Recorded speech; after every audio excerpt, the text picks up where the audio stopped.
Bienvenue à tous, bienvenue sur ce podcast Équilibrez-vous, l'épisode numéro 2. Aujourd'hui, j'ai la joie et le plaisir de recevoir Jack. Salut Jack. Salut Wilfried, c'est cool d'être là, ça fait vraiment plaisir. Ben oui, donc c'est le podcast retour, on va dire, parce que tu m'avais invité il y a quelques mois sur ton podcast. On a fait une grosse vidéo ensemble. Et donc, c'est un plaisir de te voir marché. sur... Ouais. Ouais, on a parlé d'un sujet, sujet super. J'espère que celui-là en fera beaucoup aussi. Sur ce podcast, du coup, on va parler de qui tu es pour les gens qui ne te connaissent pas. Mais je pense que les gens qui suivent YouTube doivent connaître nos deux chaînes. Donc voilà, mais on fera un petit point sur savoir qui tu es. On parlera de santé intestinale. Je sais que c'est un point qui est super intéressant, qui parle à beaucoup de nos auditeurs. On va parler d'un peu de ça. Toi, tu maîtrises bien le sujet aussi parce que tu as été confronté à ça il y a quelques temps. Et puis, on parlera de nos sujets qui nous plaisent à tous les deux, comme l'alimentation anti-inflammatoire et tout ce qui gravite autour. Donc déjà, Jack, pour ceux qui ne te connaissent pas, peux-tu te présenter? Yes. Donc, on m'appelle Jack, c'est mon surnom depuis que je suis tout petit. Mon vrai prénom, c'est Jérémy. Maintenant, je le dis, c'est marrant. Ça fait toujours sourire les gens qui ne le savent pas. Je suis, à l'heure actuelle, je suis à la fois coach, à la fois une partie de ce que je fais sur YouTube, donc sur ma chaîne Jack's Team, qui s'appelle maintenant Jack Van Vergen, où je parle vraiment d'alimentation anti-inflammatoire et de santé de manière générale. J'ai aussi une deuxième plus petite chaîne, Jack's Team Coaching, où là, c'est vraiment sur le CrossFit, mon travail avec StrongFit, vraiment la partie coaching spécifiquement. Et puis, je suis aussi propriétaire de salle de CrossFit. Et tout ça occupe, comme tu peux l'imaginer, une bonne partie de mes journées avec le fait que je m'entraîne régulièrement, que j'ai une petite famille. Et voilà à quoi je passe mes journées. Et puis, je suis tout à fait passionné par le fait d'apprendre des nouvelles choses, souvent de les mettre en test sur le terrain et puis de les transmettre, de les enseigner. J'aime vraiment ce côté, en fait, rassembler, faire des liens et avoir un côté pédagogique derrière. C'est quelque chose qui me fait vraiment vibrer. Et donc voilà, maintenant ce que j'essaie de faire la plupart de mon temps. Cool. C'est vrai que moi je t'ai connu via YouTube parce que je pense que quand on parle d'alimentation santé, voilà, ta chaîne, je pense, pop à un moment ou à un autre. Et ce que j'ai beaucoup aimé sur ta chaîne, c'est déjà le côté effectivement sport. Tu parlais beaucoup de sport, en particulier de CrossFit à la base. Ouais. Et puis aussi, t'as très vite dérapé, on va dire, sur la partie alimentation. Et ton contenu est très qualitatif. Tu parles toi aussi d'alimentation anti-inflammatoire. On va en parler un peu plus tard. Oui. Et justement, j'encourage les gens qui ne connaissent pas ta chaîne à aller voir. On mettra le lien en description. Voilà, il y a beaucoup de contenu super intéressant. Tu publies quoi? Une vidéo par semaine? 2 vidéos? Ça dépend, non? Ouais, pour le moment, c'est une par semaine. On aimerait bien passer à 2, mais pour être honnête, vu tout le travail de production qu'on met derrière nos vidéos, c'est un peu dur pour le moment de passer à 2. Moi, j'aimerais, mais pour le moment, on reste à 1. Une piste qu'on a pour augmenter un petit peu le volume, ce serait de réutiliser certains extraits de podcasts qui sont très pertinents. Tu vois, par exemple, on a fait ça avec Gilles Lartigot. On a fait les 5 aliments anti-inflammatoires de Gilles Lartigot. Et on a ressorti ça. Et ça, les gens ont adoré. Par exemple, tu vois, des petites capsules. Ouais. Et puis, ça aide aussi, tu sais, à briser un peu la barrière de « OK, le podcast, il fait 2 heures. Est-ce que je vais me le faire ?» Tu vois. Et ben là, j'ai 10 minutes. Et si ça me plaît, alors je vais peut-être voir l'épisode en entier. Ah, c'est une bonne idée, ouais. Parce que c'est vrai que beaucoup de gens n'aiment pas forcément avoir des formats longs. Donc, au moins, ça permet d'avoir une version courte, on va dire, de ce qui a été dit, l'essentiel, quoi. Ouais. Voilà. Mais c'est vrai que moi, du coup, voilà, moi, je recommande pas. Enfin, ceux qui suivent ma chaîne savent que je recommande pas forcément beaucoup de personnes. C'est pas que je veux pas, c'est qu'en général, voilà, j'ai un petit écosystème assez restreint. Et voilà, toi, tu es une des rares chaînes, en tout cas, que je recommande. Donc, voilà, n'hésitez pas à aller voir les vidéos de Jack. On va parler un peu de santé, parce que du coup, toi, effectivement, t'en es venu à t'intéresser à l'alimentation via des problèmes intestinaux, si je ne m'abuse, principalement à la base. Est-ce que tu peux nous raconter un petit peu comment toi, t'en es venu là, quels ont été tes problèmes de santé, quels ont été tes problèmes, notamment côté intestinal, dans quel état tu étais avant et comment tu es aujourd'hui? Bien sûr. Donc en fait, j'ai commencé à m'intéresser à l'alimentation d'abord quand j'ai commencé ma carrière dans le fitness, puisque c'est de là que je viens à la base, tu vois, je suis personal trainer, vraiment dans le fitness classique, et je pense que tu es un peu au fait des régimes fitness des années, 1980, tu vois, qui en fait ont vraiment perduré pour je Ouais. ne sais quelle raison, toujours jusqu'à aujourd'hui. En fait, voilà, moi j'ai commencé donc à faire un peu de la salle et tout vers 2000, puis un peu en 2010, je me suis plus professionnalisé. Donc, tu avais toute l'approche, tu sais, le fromage blanc, le muesli, tu sais, enfin voilà, tous les trucs, les Mm. protéines par-ci, enfin voilà. Et donc là, j'avais commencé à avoir des notions, tu vois, du calcul des macros, de la répartition, etc., etc. Mais dans ce milieu-là, en tout cas à l'époque, il n'y avait aucune notion de inflammatoire, anti-inflammatoire. Il n'y avait vraiment aucune notion là-dedans.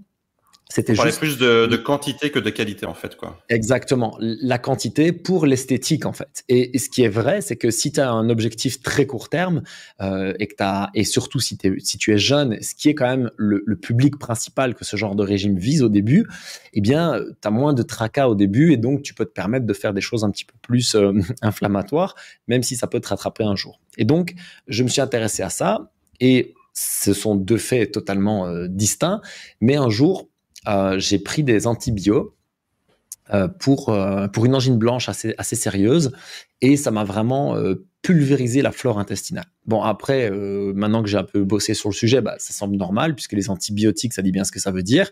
Ça vient détruire les bactéries, les bonnes, les mauvaises, tout ce qui passe. Avec le fait que, tu vois, j'en ai repris depuis. Ça m'a coûté très cher. J'ai vraiment dû me faire violence pour le faire, mais j'en ai repris depuis parce qu'une fois, enfin, voilà, j'étais vraiment KO et c'était important.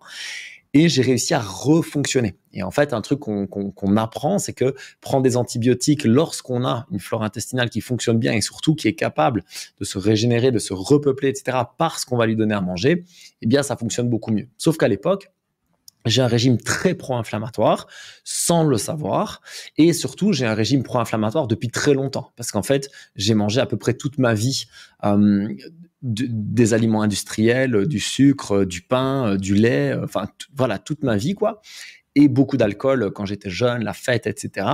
Et donc, tout ça l'un dans l'autre, j'avais clairement pas un système prêt à gérer ces fameux antibiotiques, et je me suis retrouvé à avoir une espèce de dégringolade dans ma santé, où en fait ça a commencé avec d'abord des problèmes évidents style diarrhée, etc. Et puis après c'est resté avec je digère plus ci, je digère plus ça, ça commence à être des crampes, ça commence à être de la fatigue, une fatigue terrible parce que j'étais déjà un peu ce côté fatigué chronique, mais alors là c'est devenu vraiment vraiment compliqué à vivre, impact sur mon humeur, etc. Tant et si bien que, en plus de tendinites, de douleurs qui sont arrivées, j'ai fini, et je me rappelle très bien, par arrêter mon sport vraiment de cœur, puisque je joue au basket depuis que je suis enfant. Et en fait, j'ai arrêté le basket parce que j'étais crevé et que j'avais mal partout. Et en fait, me retrouver fatigué avec des douleurs et même un petit peu, un peu dépressif et tout, eh bien, je n'arrivais plus à tenir le coup parce qu'à ce moment-là, je lançais ma carrière dans le fitness. Et j'arrivais plus du tout à tenir le coup. Et donc, j'ai arrêté le basket à ce moment-là, que j'ai repris quelques années plus tard avec une autre santé et où ça a été beaucoup mieux. Ça, c'était juste la petite parenthèse. Et donc, j'ai commencé à me dire, mais il me faut des solutions, quoi. Et je pense que des gens vont se reconnaître là-dedans parce que j'ai eu des centaines de témoignages là-dessus sur mes vidéos sur l'intestin, le côlon irritable, ou l'intestin irritable, comme on veut. Et en fait, tu vas vers la médecine, et je le redis et je l'insiste, il y a des médecins qui veulent te faire du bien, et puis il y a des médecins qui ne veulent pas s'occuper de toi parce que l'intestin irritable, en fait, n'est pas une maladie standard. C'est-à-dire que tu peux pas juste dire, OK, tu as 3 symptômes, on va te donner ça et ça va aller mieux. Ça marche pas comme ça du tout, en fait. C'est au cas par cas, on a tous des réactions différentes, il n'y a pas vraiment de médicaments qui aident particulièrement. Donc, tu en as certains qui te prescrivent un petit peu de glutamine, tu en as certains qui te disent que c'est dans ta tête, tu en as certains qui te disent, enfin, vous n'avez pas une maladie cœliaque ni un cancer, donc est-ce qu'il y a vraiment besoin de s'occuper de vous? Et donc, tu te retrouves un peu démuni, quoi. Et au fur et à mesure, j'ai commencé à faire mes propres recherches. Et honnêtement, le déclic, ça a été Paléonutrition de Julien Vénesson. Parce qu'en fait, à ce moment-là, je suis dans le CrossFit. Le paléo, c'est carrément la mode à ce moment-là dans le CrossFit. Genre, tu vois, si tu manges pas paléo, t'es pas CrossFit, quoi. Et là, j'arrive et je lis ce bouquin-là et je commence à mettre un ou deux trucs en place et tout de suite, je vois une amélioration, quoi. Alors, c'est pas du tout la révolution, genre je passe de c'est la crise à tout va bien, mais je sens que ça va mieux. Et ça, c'est en fait, c'est un bon indice, tu vois. C'est le côté, OK, en fait, je peux faire quelque chose par mon alimentation. Et une fois que tu en es convaincu, bah après, c'est à toi de voir si tu veux embrayer ou pas. Et moi, j'ai embrayé comme un fou et j'ai commencé à potasser des bouquins, des podcasts, des études, des machins, des ceci. J'ai commencé à bosser à fond là-dessus. Je me suis rendu compte que quand j'appliquais ça à certains de mes coachings, ils allaient beaucoup mieux aussi. Et donc, à un moment donné, je me suis spécialisé dans le domaine. Et clairement, ça me permet maintenant d'aider pas mal de gens qui ont des problèmes de fatigue chronique, de problèmes d'intestin, ou aussi des gens qui ont vraiment des grosses stagnations en perte de poids. Parce qu'on se rend compte que passer par une alimentation anti-inflammatoire, ça peut aider dans certaines pertes de poids qui sont vraiment bloquées. Ouais, c'est super intéressant parce que, on a quasiment le même parcours. Okay. Sauf que moi, c'était pas des problèmes intestinaux, même si j'avais aussi des petits soucis intestinaux, mais c'était surtout des problèmes de peau, des problèmes d'allergie. Grosse fatigue aussi comme toi, c'était un peu pareil. Et moi, j'ai eu le déclic en lisant le modèle paléo de Mark Sisson.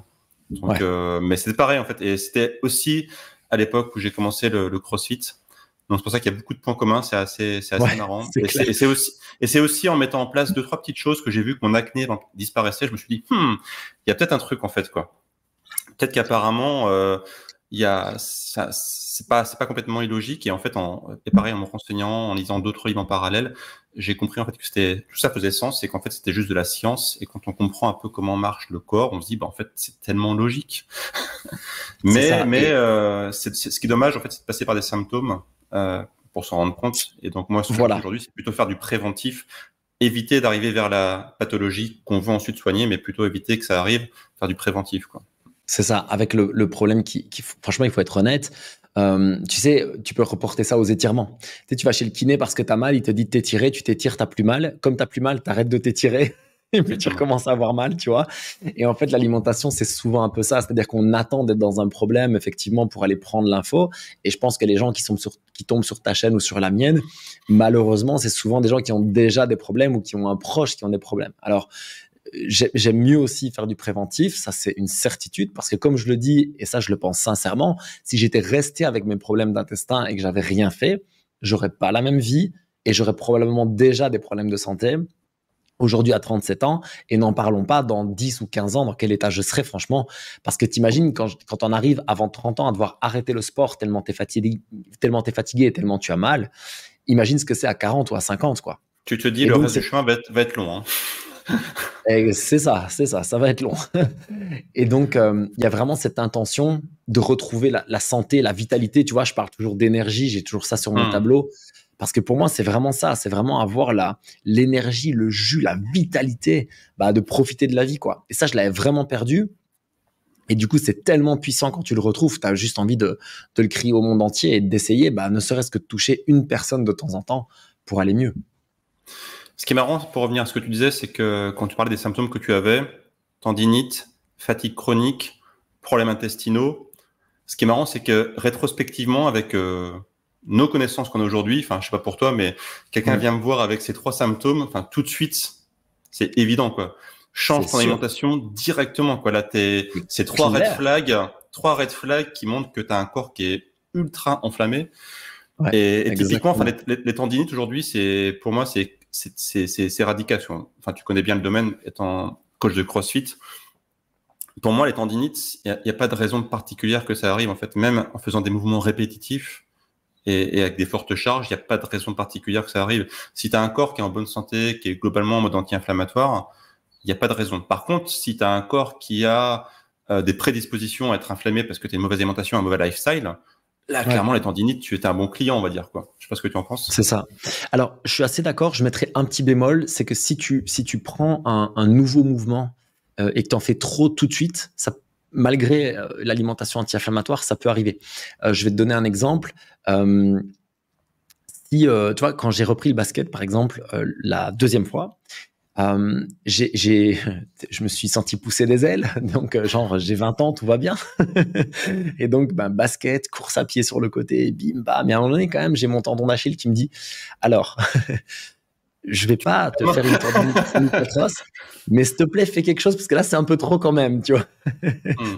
Et je suis d'accord avec toi par contre que l'inflammation l'inflammation chronique vraiment latente comme ça va décupler la tendinite en fait, va vraiment, et surtout va la faire perdurer. Et moi, une chose qui vraiment m'alerte chez les gens, c'est j'ai une tendinite au genou, à l'épaule et au tendon d'Achille, tu vois. Je dis, ouais, non, non. Alors, certes, il y a probablement un pattern de mouvement qui est pas génial, mais il faut absolument aller voir du côté de ton inflammation et donc de ton alimentation. Maintenant, ce que tu disais avec les red flags, moi, c'est toujours ces problèmes de peau, problèmes de ventre, fatigue chronique. L'air de rien, les migraines, je suis assez surpris à quel point on peut jouer sur les migraines. À la base, franchement, je m'y attendais pas, sincèrement. Et puis, ben, bien sûr, les douleurs, voilà, j'ai mal par-ci, j'ai mal par-là, j'ai les tendons, ceci. Là, tu sais que tu peux vraiment aider la personne, quoi. Tu sais qu'elle peut vraiment prendre les choses en main. Alors, est-ce que tu auras 100% de guérison des symptômes? Tu sais pas. Mais en tout cas, tu peux avoir vraiment une marge énorme de manœuvre. Surtout quand on sait que même dans l'alimentation santé reconnue comme étant saine en 2024, on sait qu'on a encore beaucoup de choses à faire. Et si on revient à quand nous, on était jeunes, alors là, c'est je veux dire, les gens qui mangent encore comme quand nous, on était jeunes, il y a encore beaucoup. Là, il y a vraiment, vraiment beaucoup de travail et du coup, beaucoup de marge d'amélioration. Exactement, ouais.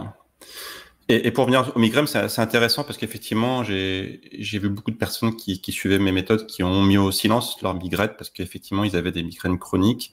Et j'ai lu récemment un livre sur le protocole RECODE, qui est donc un protocole développé par un chercheur américain pour prévenir et voire même inverser Alzheimer sur des cas, on va dire, pas trop avancés. Et en fait, la base, c'est l'alimentation anti-inflammatoire avec des bonnes doses d'oméga 3, etc. Et on se rend compte que le cerveau, en fait, c'est un organe qui déteste au plus haut point l'inflammation, en fait, quoi. Ouais. Et typiquement, les personnes qui vont avoir de l'inflammation vont avoir, et qui ont peut-être une sensibilité de base, en fait, des migraines et peuvent être à terme des bons clients, malheureusement, pour les maladies neurodégénératives, quoi. Ok. Et est-ce qu'il passe forcément par le cétogène? Parce que j'avais vu ça récemment sur. Pas forcément du cétogène, mais au moins du low carb, on va dire, quoi.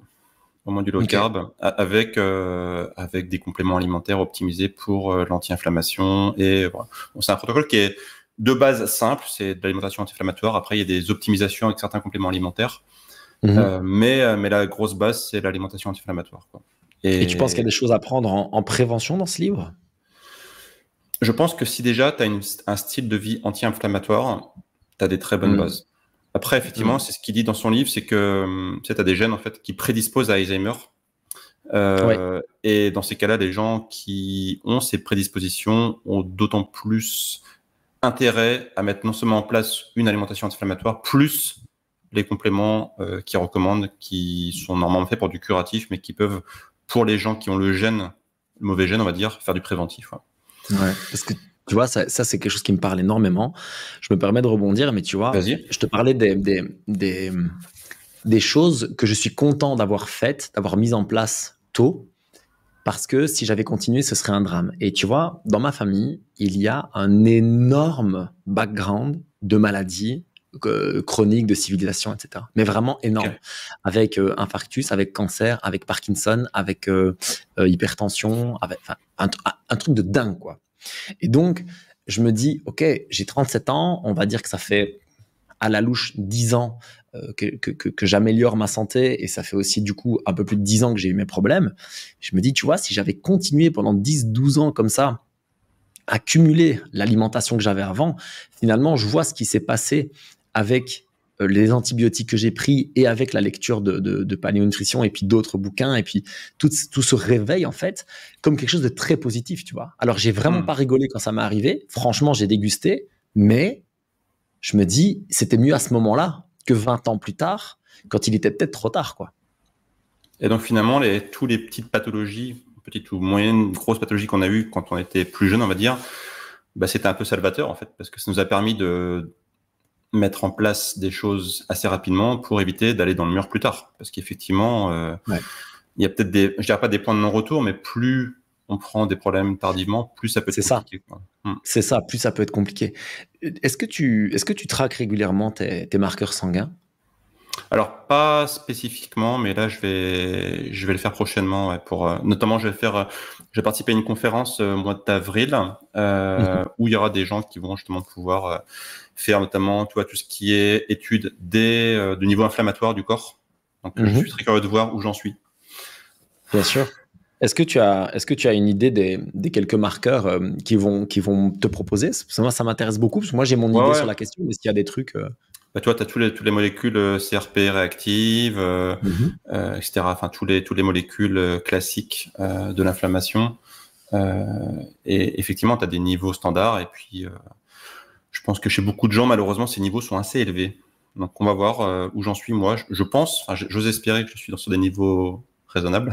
Je crois qu'avec ton mode de vie, ça va aller. Après, tu peux avoir une mauvaise surprise, mais à mon avis, vu comment tu manges, je sais que tu manges, je sais que tu bouges, je sais que tu vas au soleil, je pense qu'on est déjà pas mal. On est pas mal, ouais. Mais effectivement, ça peut être intéressant de se traquer. Enfin, tu vois, notamment, je me suis mis à suivre il y a pas très longtemps. Je crois qu'il s'appelle Brian Johnson aux Ouais, États-Unis. Je sais pas si ouais, ouais. un gars qui est très dans le biohacking et qui a comme volonté de vivre super vieux, enfin de tuer un peu la Oui, mort. Grosso modo, son idée en fait, c'est de mettre parce que c'est un homme qui est très riche, qui a développé pas mal de business aux États-Unis, en fait, et tout son argent, en fait, aujourd'hui, il met au service de sa santé pour ouais. notamment développer des techniques de biohacking très avancées, très évoluées. Alors, sans dire que je vais aller jusque-là, parce que lui, c'est un niveau extrême, mais là où c'est intéressant, c'est qu'effectivement, j'ai lu sur un peu ce qu'il faisait. Il a des prises de sang très régulièrement pour voir où il en est, en fait, et il suit effectivement tous les marqueurs intéressants de sa santé, vraiment de façon très chirurgicale. Ouais, Donc, je pense que ça peut être intéressant, ouais. ouais, ouais, Toi, en exactement. Belgique, tu as des laboratoires qui peuvent faire ça parce que je sais qu'en France, malheureusement, le seul problème qu'on a, c'est que tu vas aller faire une prise de sang. Aujourd'hui, donc tu vas voir ton médecin traitant qui dit bonjour, je voudrais un peu suivre mes marqueurs. Mhm. Et ton médecin, il va te dire, vous êtes malade aujourd'hui? Et tu vas dire, bah non, tout va bien. Bon, Tu bah peux pas faire de la prévention. ça sert à rien alors. Voilà. En fait, aujourd'hui, c'est extrêmement compliqué de faire des prises de sang ou des analyses sanguines Ok, en préventif. Parce que ton médecin qui donc va faire l'ordonnance pour ça va te dire que ça, il y a pas de raison et que du coup ça va augmenter le trou de la sécurité sociale en fait, grosso modo. Et même ça envie de dire mais j'ai envie de payer par moi-même en fait, t'inquiète pas, je paye tout. Et dire non non mais il y a pas besoin. Donc en fait ok, ce qui est hyper dommage c'est qu'en fait tu peux faire finalement que des études, enfin que des prises de sang, des analyses sanguines que dans un but curatif et pas préventif. Je trouve ça ouais. tellement dommage parce qu'au final t'attends d'être malade pour t'en rendre compte quoi. Ouais, je suis entièrement d'accord. Donc, nous, on a un peu plus de chance. En tout cas, j'ai l'impression. C'est-à-dire autour de nous, si on va demander une prise de sang, on nous la fait quoi. On nous ennuie pas. Ok. Et ça, c'est plutôt cool. Maintenant, il y a des choses qui sont pas remboursées. Donc, tu vois, par exemple, si tu vas faire un profil lipidique, mais ça, tu sais que tu vas douiller, quoi. Et là, on a payé. Ouais. Moi, j'avais demandé ça. Je l'ai fait une fois pour avoir des infos justement sur mon inflammation. Et ça m'a coûté 150 euros. Après, je vais faire une prise de sang classique, tu sais, avec la vitamine D, le magnésium, etc., Hmm. etc. Alors, la vitamine D, c'est pas très remboursé, mais ça coûte 8 euros. Mais voilà, la plupart des choses, comme la thyroïde et tout, sont super bien remboursées. À la fin, tu te retrouves avec une addition de 20 euros. Donc, c'est Ok. tout à fait raisonnable. Et, euh, et voilà, moi, je pense qu'il y a des choses qui sont intéressantes à regarder, surtout si tu as un historique. Tu vois, si tu as un historique qui soit familial ou des antécédents qui sont personnels, je pense qu'il y a des choses qui sont intéressantes à surveiller. Par exemple, moi, ma vitamine D, tu vois, c'est quelque chose, j'avais une carence terrible. Eh ben, je surveille régulièrement ma vitamine D pour être sûr que Hmm. les niveaux sont bons, même si, très honnêtement, je le sens, quand mes niveaux sont bons ou pas. Mais je préfère toujours voir. Par exemple, un truc dont j'ai pas parlé tout à l'heure dans les problèmes de santé que j'ai eu, tu vois, c'est que ma thyroïde a foutu le camp. Donc en fait, Ah, ok. ah oui, oui, c'était assez incroyable. Je me suis retrouvé, donc je te dis, fatigue, machin et tout. Je me dis, mais c'est pas possible, il y a un truc qui va pas. Donc on me fait une prise de sang et on voit que ma thyroïde, bof, bof, quoi. Donc, tu étais en Et donc on commence, hypothyroïdie. hypothyroïdie, on commence par me donner Ouais. de l'iode. Ça marche pas. Et donc on passe à la L-thyroxine, tu vois, donc tu sais, l'évothyrox, enfin tout ça, quoi. Et voilà, je me retrouve à prendre ça en 50, si mes souvenirs sont bons. Tu vois, et j'ai 27, 28, enfin, je sais pas, je suis super jeune. Et je me dis, mais Hmm. enfin, c'est incroyable, c'est des hormones thyroïdiennes avant 30 ans. Enfin, tu peux avoir des cas compliqués, mais tu vois, chez moi, il y avait rien qui indiquait ça à la base. Et donc, je me suis soigné, si je peux dire ça comme ça. Et un jour, je me suis dit, bah, juste pour voir, en fait, je vais arrêter de prendre mes hormones et je vais aller me faire retester, quoi. Et depuis, j'ai plus jamais eu de problème à la thyroïde. Donc ça, c'est quand même assez spectaculaire aussi parce que ça se voit sur des marqueurs sanguins. Il y a la perception de la personne, il y a comment moi je me sens. Mais là, je peux aller chez un médecin et dire, regardez, vous n'avez rien fait pour moi et regardez. Et ça, c'est quand même aussi assez cool parce que, Ouais. comme j'en parlais avec Julien Pinault pour d'autres choses comme l'anxiété ou même le sport, en fait, ce qui est cool, c'est que ça valide le système. Enfin, ça valide ou invalide. Dans certains cas, il y a des choses qui ne fonctionnent pas. Tu sais, tu as dit que tu voulais peut-être qu'on parle du carnivore, par exemple, mais tu vois, sur mes marqueurs sanguins, il y a eu des choses intéressantes de ce côté-là, du positif et du moins positif.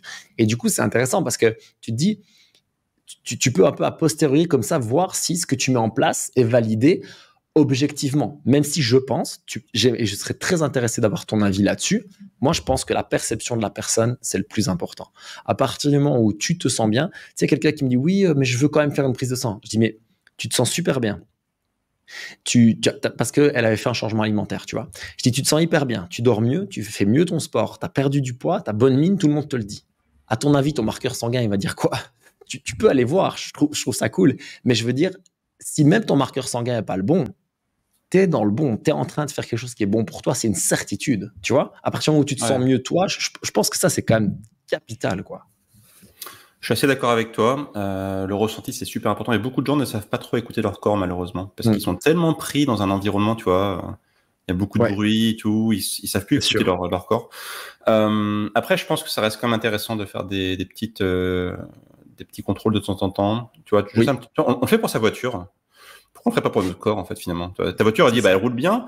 Et là, je vais faire la révision des 15 000, mais ok, mais pourquoi tu le ferais pas pour ton corps, en fait? Pourquoi tu ferais pas un Exact. petit bilan sanguin? Je veux dire, ton corps, il vaut quand même plus cher qu'une bagnole, quand même, quoi.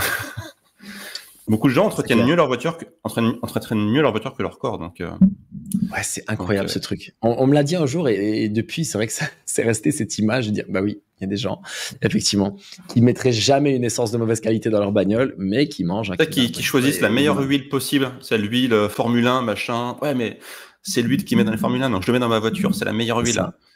Mais par contre, dans ton assiette, tu mets de la merde, donc. Ouais, ouais, ouais. Euh, Le problème, c'est que on n'a pas de conséquences immédiates si on n'y prête pas attention.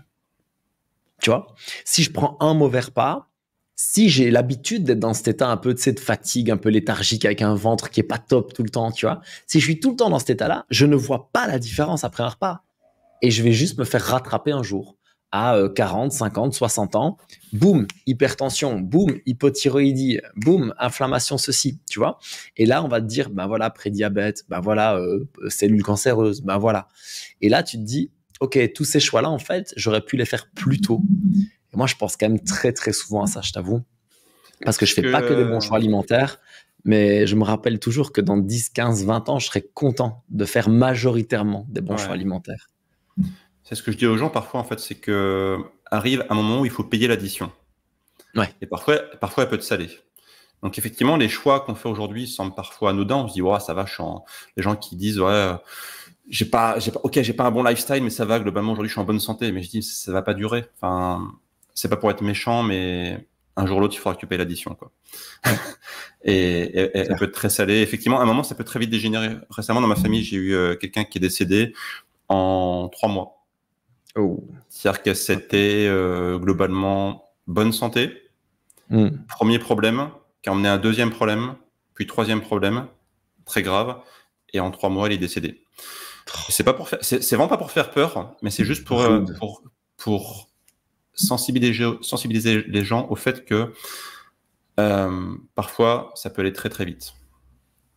Ouais, Et c'est il clair. faut se méfier de ça parce que quand le mal est installé, des fois ça peut être Ouais, ouais, c'est ça. En fait, je pense qu'il faut se méfier du tout va bien maintenant, on verra plus tard. Je pense que ça peut. Alors voilà, on en revient là-dessus. Tu vois, c'est toute une discussion que j'ai aussi parce que à un moment donné, tu vois, j'ai parlé du cancer sur ma chaîne, tu vois. Alors ça a fait très plaisir à des gens, pas du tout à d'autres, peu importe. Mais il y a un truc qui ressortait très fort, c'est de dire oui, mais vous êtes trop strict. Et j'étais assez d'accord. En fait, j'expliquais aux gens le niveau d'intensité que tu dois mettre dans ton alimentation dépend de ton état, bien entendu. Si tu es en pleine santé, tu as 40 ans, tu as toujours fait du sport, tu as toujours bien mangé, globalement, tu es heureux dans ta vie, tu vois, tu vas au soleil, tu as des amis, enfin, bah, évidemment que tu peux te permettre plus de choses que la personne qui a l'intestin irritable, qui, elle, peut encore se permettre plus de choses que la personne qui a le cancer stade 3. Évidemment, en fait, tu vois. Mais on peut il y a un extrême dans lequel on peut pas jouer non plus. Moi, ce que je faisais avec ma santé quand j'étais plus jeune, c'est une certitude que si j'avais gardé ça toute ma vie, je serais en travaux à 40, 50, 60, j'en sais rien. Mais il y a un jour où je me prendrais une grosse mandale. Et là, ce que je veux faire, c'est éviter ça à tout prix. Ouais. Et c'est souvent un peu le débat entre la gratification immédiate et la gratification différée, quoi. Je pense qu'il faut aussi se dire que, effectivement, des fois, peut être un peu contraignant de prendre soin de sa santé parce que ça demande des efforts. Manger bien, faire du sport, ça demande des efforts. Mais ces efforts, en fait, ils vont payer plus tard. Sur le coup, ça n'a pas l'air de payer. On se dit, bon, ok, j'ai bien mangé, je fais du sport, mais voilà, il n'y a pas grand-chose qui ont changé. Mais il faut se dire que c'est une sorte d'assurance vie aussi qu'on prend pour plus tard. Et souvent, c'est compliqué parce qu'aujourd'hui, on vit dans un monde qui est plutôt orienté vers la gratification immédiate. Oui. Avec les shoots de dopamine qu'on a via les réseaux sociaux, avec la nourriture. Tout, en fait. La nourriture, voilà. C'est plutôt orienté sur prends du plaisir maintenant et advienne qui pourra, quoi. Et c'est vrai que c'est peut-être bien. Moi, je pense qu'il faut pas en fait forcément mettre de côté la gratification immédiate. C'est important, je veux dire, on vit aussi pour ça, mais il faut que ça reste relativement occasionnel. Ouais. C'est pour ça que moi, j'enseigne énormément la règle des 80-20. Je dis, on peut faire des repas récréatifs, des repas où on se pose pas trop de questions à l'occasion, et c'est totalement OK. Et c'est grâce à une bonne alimentation en parallèle et grâce aux 80%, grâce à tout ce qu'on a fait en parallèle, que en fait, les 20% n'auront finalement pas trop d'impact sur notre santé, quoi. Je suis entièrement d'accord et je trouve qu'un système qui peut aider à ça, c'est de se mettre des espèces de benchmarks, des espèces de mesures plus proches. Tu vois, parce que si je te dis à 35 ans, encore pire, à 20-25, que en fait tu manges bien maintenant parce que tu seras en super santé à 60 ans, c'est un peu compliqué quand même à imaginer, tu vois. C'est un peu compliqué il y a très peu de gens qui ont cette capacité, si tu veux, d'abstraction à aussi long terme. Et donc, je pense qu'un truc qui peut être intéressant, c'est de marquer des petites victoires assez régulières, tu vois. Donc, par exemple, de dire, je vais mettre un objectif sportif. Je te donne cet exemple. Je voudrais, je ne sais pas moi, courir un 10 km et donc, le 10 km va me permettre en fait de mesurer si ce que je fais fonctionne et donc, je vais essayer de bien manger pour atteindre ces 10 km. Je parle d'un truc sportif, ça peut être un truc esthétique. Je peux par exemple avoir envie d'avoir des plus jolies cuisses ou des plus belles épaules, tu vois. Ça peut être au niveau énergétique.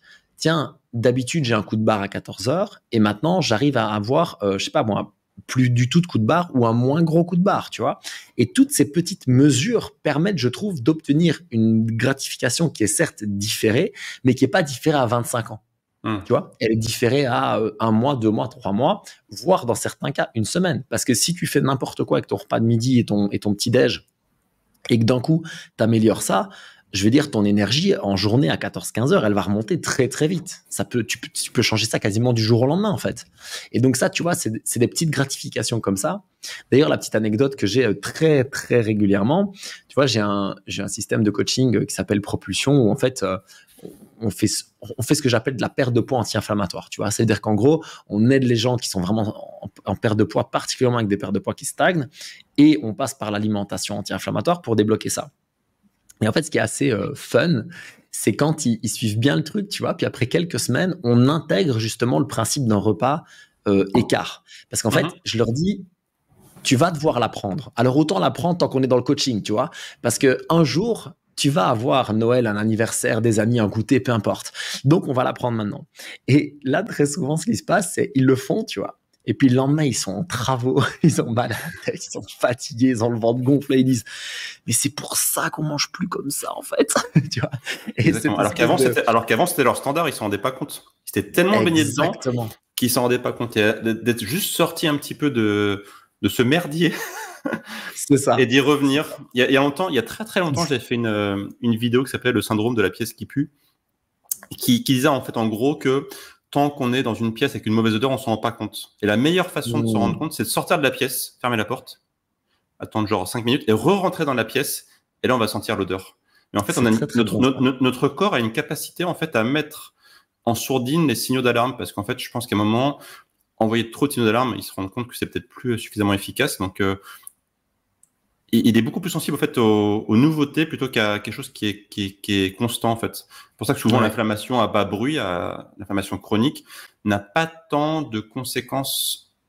Il n'y a pas trop de ressenti sur la vie des gens parce qu'en fait finalement ils sont habitués. Ils sont habitués à avoir de la fatigue, habitués à avoir une peau qui est pas terrible, et en fait juste des fois en sortir un petit peu et en revenir après, se dire ah oui là je comprends. Et c'est valable exactement pour le sucre. L'exemple typique c'est le sucre. Quand on apprend à manger une alimentation qui est pas trop riche en sucre et qu'on y retourne ensuite, on se dit mais qu'est-ce que c'est sucré, mais je Oui. mangeais ça avant moi, c'est C'est incroyable incroyable en comme le fait. goût change. Ouais, je suis d'accord. Ouais. Hmm. Donc c'est intéressant effectivement de forcer les gens des fois à revenir sur ce qu'ils ont quitté pour se rendre compte à quel point c'était pas quelque chose de top, quoi. Ouais, c'est ça, exactement. Mais tu vois, tu parlais des migraines, par exemple. Donc, à la base, moi, vraiment, c'est un truc auquel je m'attaquais pas. J'avais pas conscience que c'était quelque chose qu'on pouvait à ce point aider avec l'alimentation. Et donc, on aide une première personne, mais vraiment migraine chronique, 30 ans de migraine, clouée au lit, enfin des trucs atroces, hein. Et elle me dit, non, mais en fait, quand je mange comme ça disparaît. Je dis, waouh, c'est assez Hmm. impressionnant, tu vois. Sauf qu'en fait, j'ai commencé à avoir quelques témoignages, tu vois, et puis là, récemment, encore un cas incroyable. Non, mais avant, j'avais une migraine par semaine, clouée au lit 2 à 3 jours. Je dis, ah oui, c'était à ce point. Elle dit, oui, et depuis, j'en ai eu plus qu'une. Je dis, comment ça en a eu une? Bah oui, un jour, je t'ai invité, j'ai mangé des frites et une glace, et le lendemain, migraine. Et elle dit, Coïncidence, bah, ça je ne m'a- pense pas.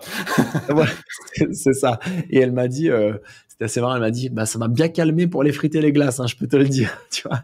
Et il y a vraiment ce truc.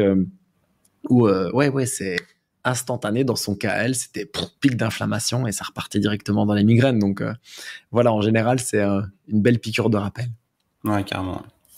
J'aimerais qu'on reparle un petit peu de santé intestinale, parce que tu Oui, connais bien le sujet. Est-ce que oui. tu pourrais nous donner 5 méthodes, on va dire 5 techniques que tu as appris avec ton expérience, tes connaissances, pour vaincre des problèmes intestinaux, notamment le syndrome de l'intestin irritable que tu connais bien. Et ça Oui, pourra nous amener justement sur la discussion que je voulais, c'était l'alimentation carnivore. oui, Je pense que c'est un sujet qui est intéressant à évoquer. tout à fait. Donc, par rapport à l'intestin irritable, euh, si tu veux, la première chose à comprendre, c'est qu'on est tous très différents, mais pas sur les choses principales. C'est-à-dire que il y a chez tout le monde, tous les gens qui ont l'intestin irritable bénéficient, par exemple, de diminuer leur consommation de céréales et même de les supprimer en fait. Ok. Donc, on va faire dans l'ordre. La première chose, c'est que tu veux éviter au maximum les aliments ultra transformés parce que tu vas te retrouver avec certains additifs industriels, parce que tu vas te retrouver avec des graisses de très mauvaise qualité, avec du lactose, du gluten, vraiment des choses ajoutées avec lesquelles ton intestin va avoir beaucoup de mal à dealer. Donc, ça, c'est la première chose, mais quelque part, vous vous y attendiez un peu. Après, on va me dire le sucre. Et en fait, le sucre ne pose pas tellement de problèmes juste pour ça, d'accord? Juste pour ça, bien sûr, il pose plein d'autres problèmes, on va en parler. Mais pour l'intestin irritable à proprement parler, en fait, ce qui est très frustrant, et c'est vraiment un feedback que j'ai régulièrement, c'est je mange sainement et ça ne va pas mieux. Et en fait, le problème, c'est quoi? C'est que les gens qui mangent, je mets des guillemets sainement, en fait, ils passent d'une alimentation, par exemple, ils vont se chercher, tu sais, une pizza surgelée et ils se font un plat de pâtes à la maison. Ils passent des céréales choc à pic, machin, et ils s'achètent un granola bio. Et en fait, oui, c'est mieux pour la santé dans l'absolu, bien sûr, sauf que pour ton intestin irritable, c'est pas mieux et dans certains cas, c'est pire. Parce que si par exemple avant, tu mangeais, imaginons que tu vas manger un McDo, ben, en fait, ton McDo, il est plus facile à digérer que si à la maison, du jour au lendemain, tu te mets à faire un plat de pâtes avec des crudités. Tu vois. Donc, je le redis, pour la santé, il vaut mieux te faire le plat de pâtes avec les crudités, on est bien d'accord. Par contre, pour ton intestin, c'est autre chose. Et c'est là qu'en fait, tout le débat autour de l'intestin irritable est très intéressant. C'est de dire, il y a des choses qui peuvent être bonnes pour la santé pour certaines personnes, oui, mais si tu es en crise d'intestin enflammé, tu ne peux pas le faire. Tu Hmm. ne peux pas te faire un chou-fleur cru si tu es en intestin irritable en crise. C'est impossible. Ah, tu peux, mais tu vas le vivre. Et donc, l'idée, c'est de choisir un peu vers où je vais. Alors, les deux premières choses, moi, j'appelle ça les usual suspects. Ok, c'est les trois, en fait. C'est plutôt trois que deux. C'est céréales, produits laitiers, légumineuses. En général, tu commences par ça. Et ça va déjà beaucoup mieux. Et maintenant, je devrais dire que si je dois en ajouter un, en fait, c'est les crudités. Parce que chez beaucoup de gens, beaucoup de gens, les crudités ne fonctionnent pas avec l'intestin irritable. Alors, certaines crudités peuvent. Par exemple, tu vas voir que c'est beaucoup plus facile de digérer un concombre sans la peau qu'une carotte crue et encore plus qu'un chou-fleur cru, par exemple. Et déjà, tu commences par ça. Et je le redis, le but, par contre, dans certains de ces aliments, ne va pas être de les arrêter pour toujours, mais de dire, en tout cas, on doit prendre soin de ton ventre d'abord. Donc, l'idée, c'est de te dire, tu sais, tu parlais de la pièce qui pue, etc. Bah, ici, tu vas plutôt imaginer que tu as une pièce qui est en feu, en fait. Et tu dis, bah, avec la pièce en feu, j'ai beaucoup moins de marge de manœuvre parce qu'à chaque fois que je vais venir ajouter quelque chose qui est à peu près inflammable, ça va partir, quoi. Alors que j'ai besoin de mettre des choses dans cette pièce qui vont pouvoir d'abord apaiser l'inflammation. J'ai besoin de mettre des choses qui vont me donner du carburant, certes, mais qui ne vont pas nourrir ce feu. Et c'est comme ça que, dans certains cas, tu te retrouves avec des alimentations qui sont réduites. Je m'explique. Chez certaines personnes, tu as quasiment 100% de l'alimentation qui devient inflammable. Et ça, c'est le problème. C'est qu'en fait, j'ai vraiment des gens qui me disent, et tu sens le désespoir vraiment à ce moment-là, qui est « je ne sais plus quoi manger ». Ouais. Je ne sais plus quoi manger. Là, j'ai une fille, parce que bon, elle traîne ça depuis tellement longtemps, malheureusement, et elle a fait beaucoup de mauvais choix, et enfin voilà. Bah, elle me dit, je peux seulement manger des glucides simples, sans rien. Pour le moment, je ne peux manger que ça. Alors, j'aimerais qu'elle réintroduise la viande. Le problème, c'est qu'elle veut rester végétarienne. Donc ça va être un gros challenge. C'est compliqué. Ouais. Oui, ça va être très, très compliqué. Mais tout ça pour dire que tu peux pousser le truc jusque-là. Alors, le but, c'est de dire, bah, en fait, quand tu es en crise avec l'intestin irritable, tu dois faire très attention parce qu'il y a plein de choses qui sont inflammables. Et puis, quand ça va mieux, tu peux commencer à retester des choses et refaire une alimentation variée. Tu vois, je vais prendre mon cas, par exemple. Je sais qu'il y a des choses qui ne fonctionnent toujours pas, qui ne fonctionnent pas sur une fois, mais avec lesquelles mais avec d'autres, j'ai un peu plus de marge de manœuvre. Et si j'entraîne mon microbiote, ça on peut en parler, c'est assez intéressant, je peux maintenant digérer des crudités sans aucun problème. Et ça, c'est cool, parce qu'à une époque, c'était pas le cas. Sauf qu'en été, c'est vachement agréable de se faire une bonne salade. Sauf que quand t'es, je sais pas, au resto, que tu veux te faire une salade de chèvre chaud, bah, t'es content de pouvoir digérer tes crudités et ton fromage de chèvre. Alors qu'à la base, tu m'aurais mis ça il y a quelques années, ça m'aurait mis en travaux pour plusieurs jours. Ouais. Donc, tu me parlais des 5, je te dirais...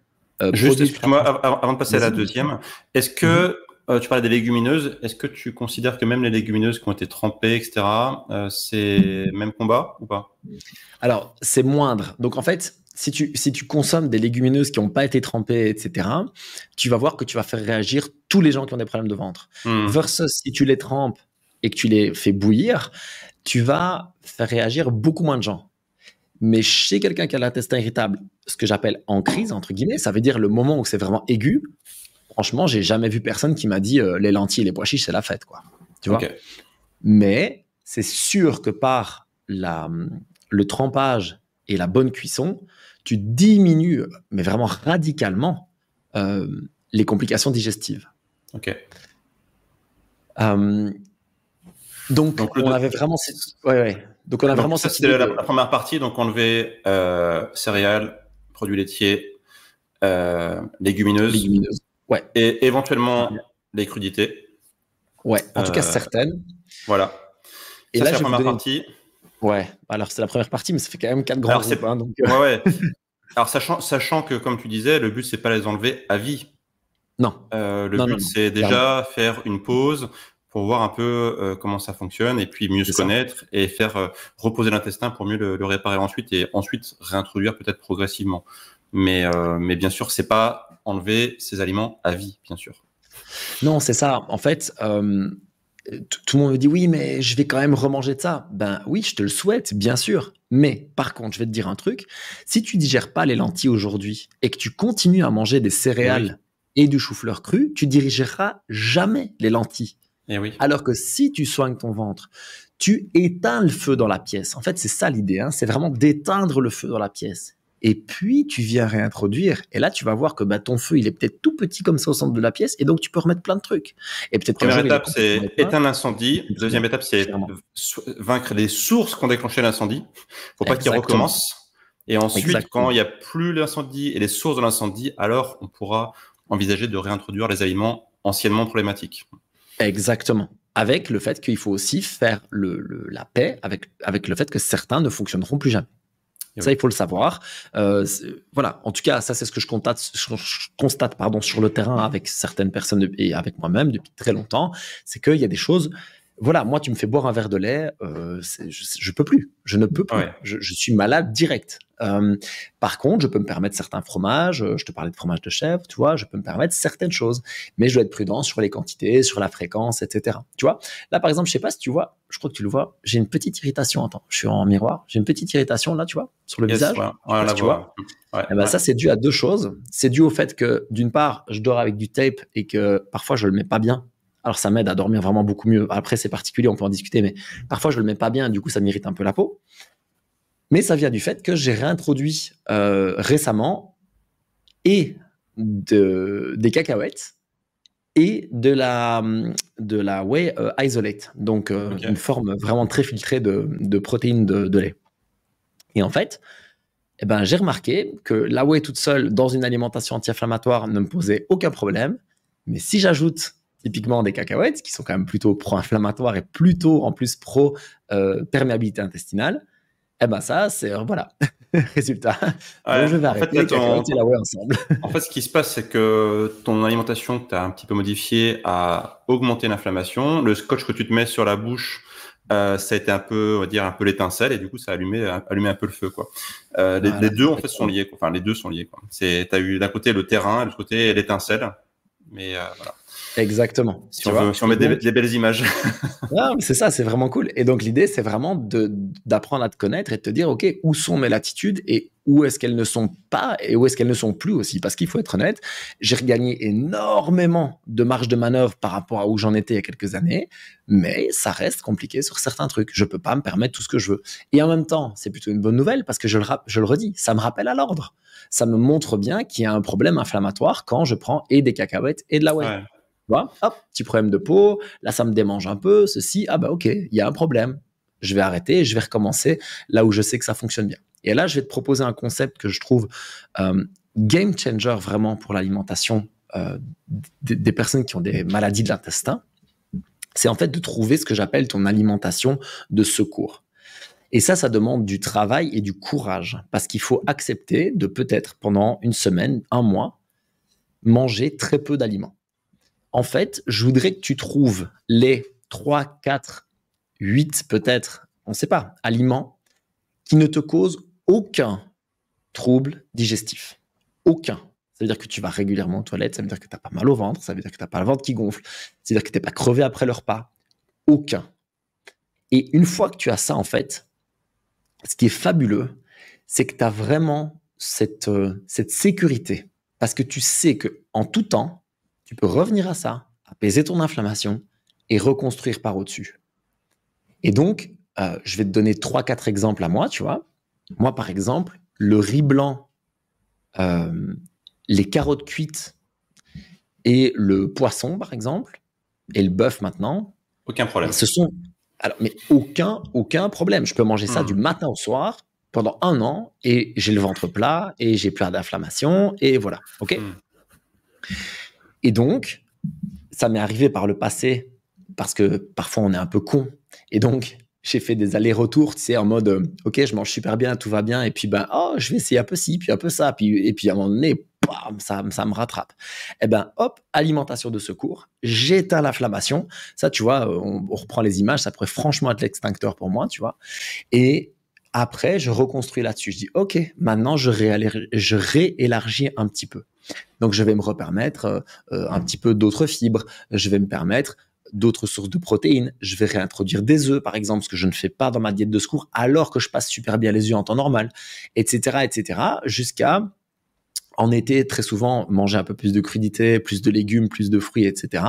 Et puis, l'hiver, diminuer un peu, être plutôt sur des courges, sur des choses cuites, etc., tu vois.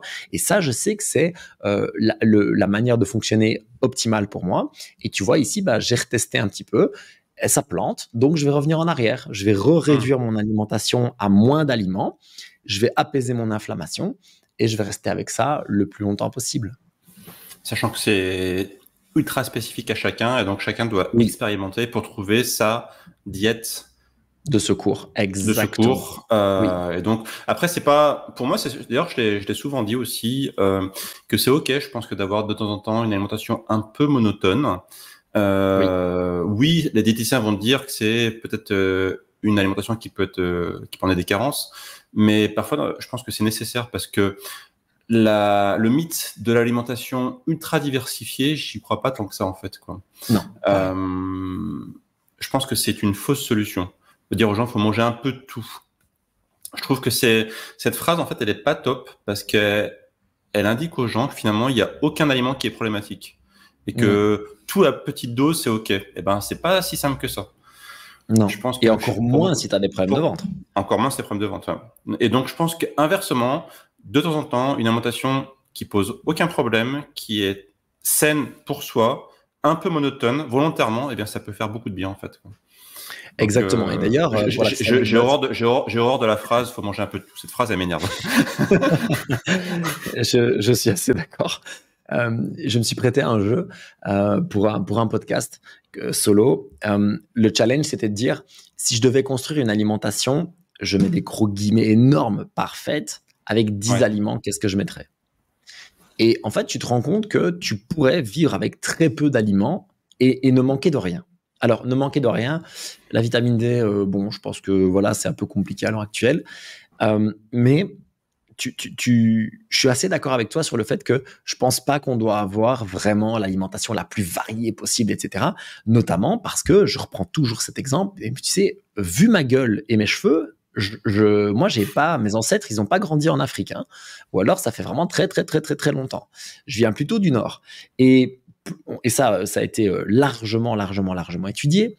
En fait, il y a une corrélation directe entre la distance entre là où tu vis et l'équateur et la quantité de fibres dans ton alimentation. Donc, plus tu vis proche de l'équateur, plus il y a des fibres dans ton alimentation, plus tu t'en éloignes, moins il y en a. Et en même temps, il suffit de regarder ce que la nature produit. Je veux dire, il ne faut pas... en fait, c'est du bon sens. Hein. Je veux dire, les Esquimaux, est-ce qu'ils mangent des carottes râpées? Je suis pas sûr. Pas sûr. Et d'ailleurs, on voit qu'on a un problème quand on donne ce genre d'alimentation à des Esquimaux, parce qu'ils sont pas du tout prêts pour le faire, tu vois. Et donc, l'idée, c'est que moi, mes ancêtres, de toute évidence, ils mangeaient à des moments de l'année pas beaucoup de fibres. Parce qu'en Belgique, parce que, je sais pas moi, en Norvège, je veux dire, pendant 6 mois de l'année, pour trouver des fibres, c'est pas la fête, quoi, tu vois. Ouais. Et donc, il y a quasiment pas de légumes qui poussent, en fait. Il y a juste pas, en fait. Ne fournit rien, quoi. Là, maintenant, tu vas dans un magasin bio en Belgique, on est en février, quand on tourne, tu veux trouver des légumes et des fruits bio locaux, bah tu peux, mais il y en a 5. Tu vois? Voilà, il y a vraiment pas grand-chose, quoi. Et donc, tu te retrouves avec une alimentation qui est temporairement très peu diversifiée. Mais tu peux fonctionner avec, en fait. Et pendant l'été, par contre, où là, la nature va être beaucoup plus riche, beaucoup plus variée, et ben, c'est le moment. Et d'ailleurs, c'est comme ça qu'on fonctionnait. On faisait des réserves de partout pendant l'été pour tenir le coup pendant l'hiver. Et pour moi, il y a vraiment cette logique-là. Et je me rends compte au fur et à mesure des années, parce que moi, je continue de tester. C'est vrai que, par contre, moi, je suis pas très monotone, tu vois. J'aime bien tester des choses, d'essayer pour vraiment toujours essayer de progresser. Et je me rends compte que chaque fois que pendant l'été, je mange plus de fruits, plus de légumes, et que pendant l'hiver, j'en mange moins et je mange un peu plus de protéines et de graisses, eh bien, je me sens beaucoup mieux, en fait, naturellement. Et ça, je pense que c'est aussi un ajustement qui est intéressant. Par contre, te dire que tu vas manger ultra varié le 15 janvier dans le nord de la France, bah tu peux. Mais est-ce que c'est très réaliste de manger des fraises, des myrtilles et des bananes le 15 janvier voilà, en France? Tu vois ce que je veux dire? Donc, ouais, complètement. Tout ça pour en revenir à cette idée de, déjà, il n'y a pas vraiment une alimentation optimale pour tous. Ça, déjà, j'en suis absolument convaincu. Par contre, il y a des choses que l'on ne peut pas faire en fonction de notre situation. Et donc si on a ce fameux intestin irritable, et soyons bien clairs, ça vaut aussi pour les maladies inflammatoires style Crohn, etc., où là c'est encore poussé à l'extrême, évidemment, tu as encore moins de marge de manœuvre. Complètement. Et on voit que tu ne peux pas te permettre des céréales, des légumineuses, certaines crudités et même certains légumes. Je veux dire, tu vas donner à quelqu'un qui a l'intestin irritable en crise, tu lui fais des poireaux, des choses comme ça, c'est très très compliqué, vraiment très compliqué. Il va falloir vraiment choisir intelligemment. Et donc là, tu te tournes vers ce que j'appelle moi des fibres faciles à digérer, tu vois. Donc par exemple, les carottes cuites, donc pelées et cuites, ben, chez une énorme majorité des gens, ça va fonctionner. Pas chez 100%, mais chez une énorme majorité, ça va fonctionner. On parlait du riz, on parle de la patate douce pelée. Tu vois, on parle du poisson, on parle de la viande. Ça, chez quasiment tout le monde, ça fonctionne. Donc, on va vers cette alimentation de repli, de secours, et puis après, on réentraîne le microbiote. Et ça, il y a des stratégies qui fonctionnent quand même assez bien et qui peuvent te permettre à terme de récupérer une alimentation, comme tu disais, plus variée, ne serait-ce que parce que socialement, c'est quand même beaucoup plus agréable de te dire je suis invité chez mes beaux-parents et je vais pouvoir manger peut-être pas tout, mais 80% du repas et ne pas être en travaux demain. Ça, c'est quand même cool. Et c'est à ça qu'on on peut en parler un petit peu effectivement d'entraîner le microbiote. C'est un sujet qui est super intéressant parce qu'effectivement, beaucoup de gens disent, par exemple, je n'arrive pas à digérer les légumes crus. Oui. En fait, déjà, c'est pas eux qui n'arrivent pas à le digérer, c'est le microbiote parce que tout ce qui est cru, donc c'est ce qui fait la structure des légumes et des fruits, ce sont les fibres. Et nous, en fait, on ne sait pas digérer les fibres. C'est le microbiote qui s'en occupe. Et effectivement, si on a un microbiote qui est désorganisé ou qui ne sait pas digérer les fibres, eh bien, les fibres, ils ne seront pas digérées. Et donc, typiquement, ils vont fermenter, ils vont faire du gaz, ils vont générer des douleurs abdominales, etc., etc. Toi, c'est quoi tes stratégies pour aider un microbiote qui n'est pas en bonne santé à revenir à une meilleure santé? Donc, j'ai deux approches. La première, c'est cette fameuse diète de secours dont je te parlais. Ouais. Après, je construis ce que j'appelle la diète optimale. Donc, la diète optimale, c'est la diète élargie avec laquelle tu es toujours en pleine santé. Donc, on va commencer par éteindre le feu, et puis on va réintroduire certaines choses. Tu vois, je parlais des œufs, par exemple. Personnellement, je digère très bien les œufs. Mais quand je suis en crise, ben, ça va, mais bon. Voilà. Tu vois? Et donc, j'attends d'être bien, et une fois que je suis bien, je peux réintroduire des œufs, et ça fait clairement partie de ma diète optimale, clairement. Je peux en manger très régulièrement, ça me va super bien. On peut prendre les avocats, par exemple. C'est un peu pareil pour moi. Tu vois, c'est quelque chose avec lesquels je fonctionne très bien en temps normal. Quand je suis en crise, il faut que j'y aille doucement. Et donc, tu construis ça comme ça jusqu'à avoir peut-être maintenant, peut-être plus de 10, mais peut-être 50 aliments, tu vois, qui fonctionnent bien, que tu as réintroduit petit à petit. Et là, j'insiste vraiment lourdement. Tu passes pas de je mange des carottes, du riz et du poulet et de l'huile d'olive à je mange 50 aliments la semaine d'après. Ça va pas marcher, je te le dis déjà. Et donc, tu y retournes très progressivement. Et là, tu choisis aussi, ce que je disais, c'est que tu parlais des fibres. Au niveau des fibres, on constate que certaines personnes s'en sortent très mal avec les fibres compliquées. Et donc, on recommence par des fibres faciles. Donc, tu prends les carottes cuites. Il reste des fibres. C'est juste qu'il y en a... Elles sont vraiment beaucoup plus faciles à digérer et on va avoir cette idée aussi, tu vois, par exemple, donc ton amidon va être transformé, etc. Ça va être vraiment plus facile pour ton corps à processer. Donc, tu recommences avec ça. Tu parlais des crudités. Bah, tu commences avec un concombre pelé et tu vois si ça passe. Et si le concombre pelé ne passe pas, bah, tu n'essayes pas les carottes parce que ça ne va pas aller, je te le dis déjà. Ça va être pire. Oui, ça va être pire. Et donc, tu construis comme ça. Tu dis, ah, le concombre pelé, ça fonctionne bien. Ah, je sais pas, l'avocat, alors certes, c'est un fruit, mais tu dis, ah, ça fonctionne bien. OK, après, qu'est-ce que j'essaye, tu vois? Et tu construis ça comme ça. Par rapport aux légumes, là, je vais poser ça parce que je pense que ça peut vraiment aider des gens qui écouteraient ce moment-ci et qui ont des problèmes de ventre.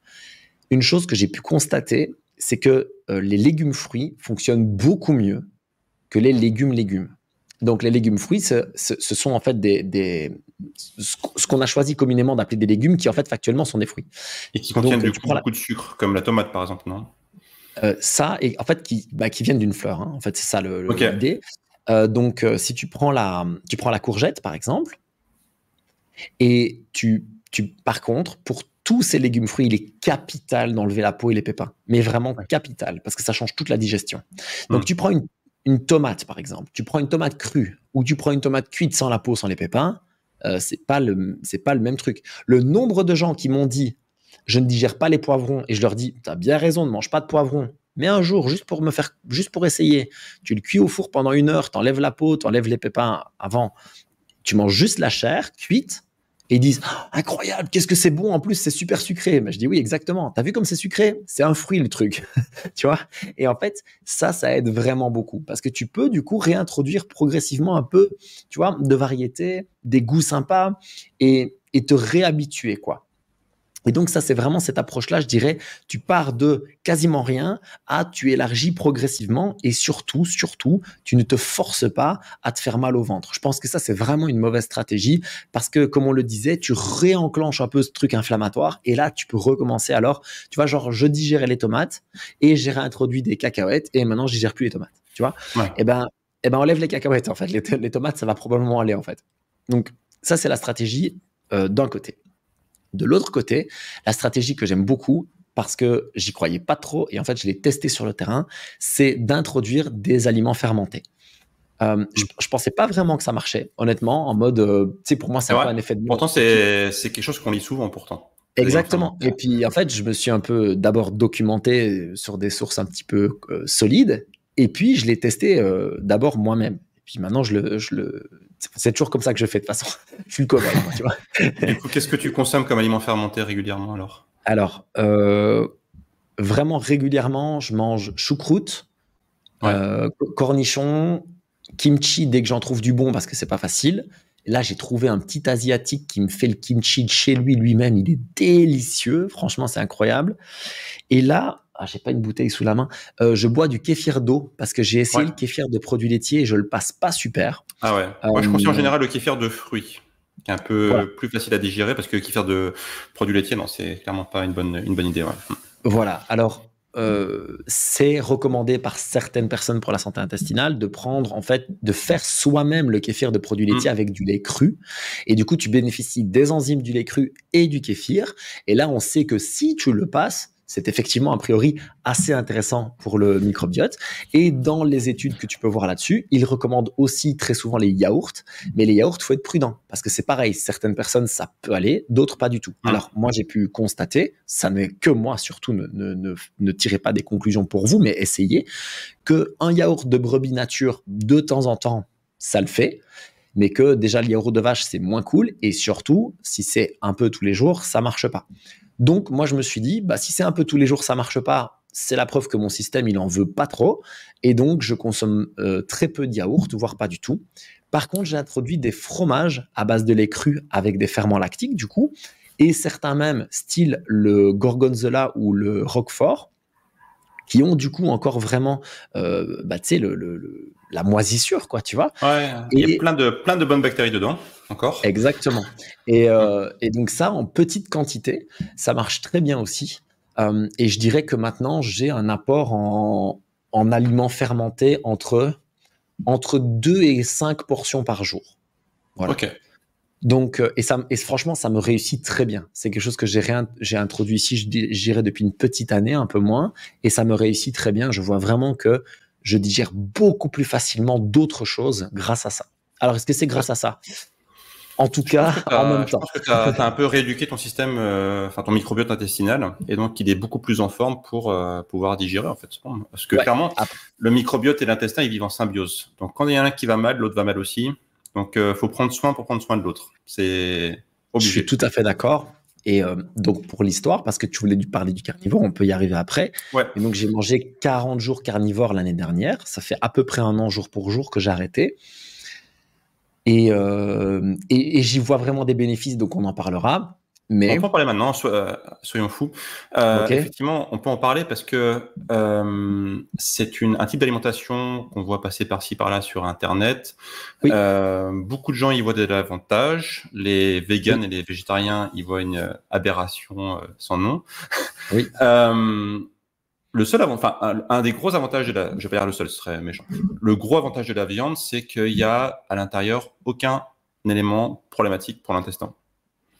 voilà. Et c'est riche en protéines, c'est riche en plein de choses qui manquent au quotidien pour le corps.